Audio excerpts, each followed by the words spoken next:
Earth's upward struggle has been baffled by so many stumbles that critics have not been lacking to suggest that we do not advance at all, but only swing in circles like a hamster in its wheel. Certain it is that each ancient civilization seemed to bear in itself the seeds of its own destruction. Yet it may be held with equal truth that each new power, rising above the ruins of the last, held something nobler, was borne upward by some truth its rival could not reach. At no period is this more evident than in the 5 centuries immediately preceding the Christian era.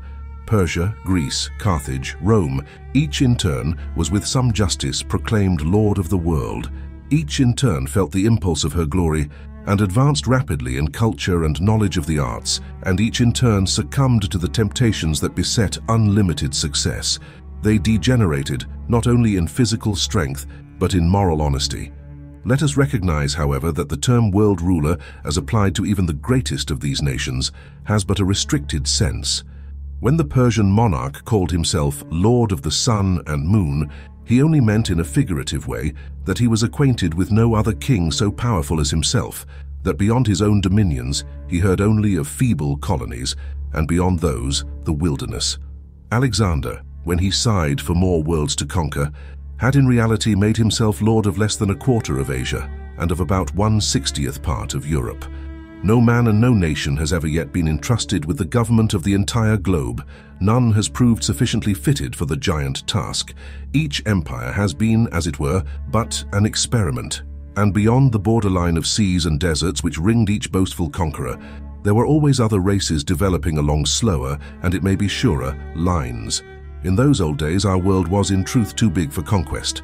Armies marched on foot. Provisions could not be carried in any quantity, unless a general clung to the seashore and depended on his ships. What Alexander might with more truth have sighed for was some modern means of swift transportation, possessed of which he might still have enjoyed many interesting bloody battles in more distant lands.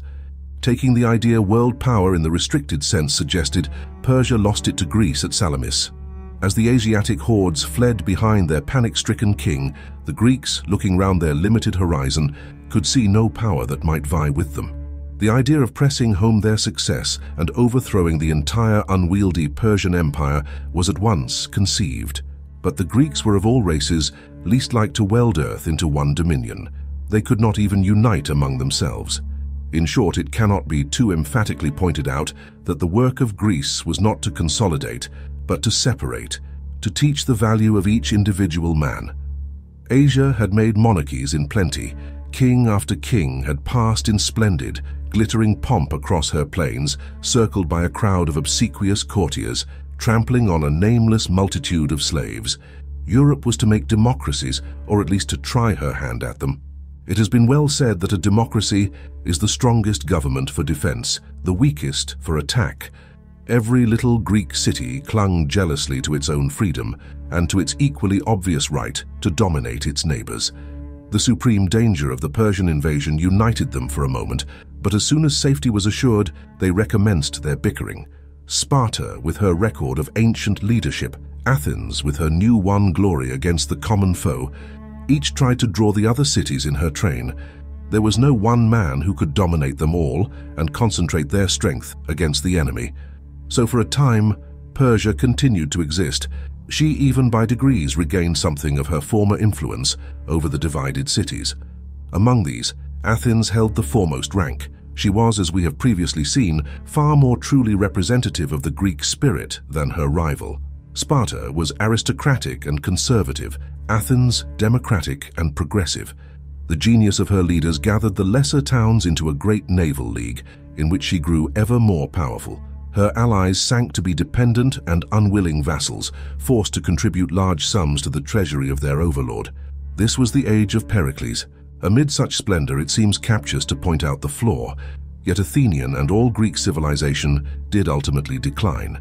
It represented intellectual but not moral culture. The Greeks delighted intensely in the purely physical life about them. They had small conception of anything beyond. To enjoy, to be successful, that was all their goal. The means scarce counted. The Athenians called Aristides the Just, but so little did they honor his high rectitude that they banished him for a decade. His title, or it may have been his insistence on the subject, bored them. His rival Themistocles was more suited to their taste, a clever scamp who must always be dealing with both sides in every quarrel and outwitting both. Athens was driven to banish him also at last at his too flagrant treachery. But he was not dismissed with the scathing scorn our modern age would heap upon a traitor. He was sent regretfully, as one turns from a charming but too persistently lawless friend. The banishment was only for 10 years, and he had his nest already prepared with the Persian king. If you would understand the Greek spirit in its fullest perfection, study Themistocles, rampant individualism, seeking personal pleasure, clamorous for the admiration of its fellows, but not restrained from secret falsity by any strong moral sense. That was what the Greeks developed in the end.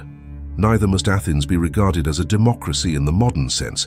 She was only so by contrast with Persia or with Sparta.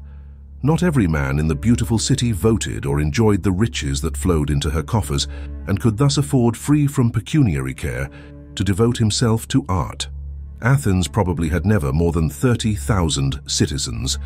The rest of the adult male population, vastly outnumbering these, were slaves or foreigners, attracted by the city's splendor.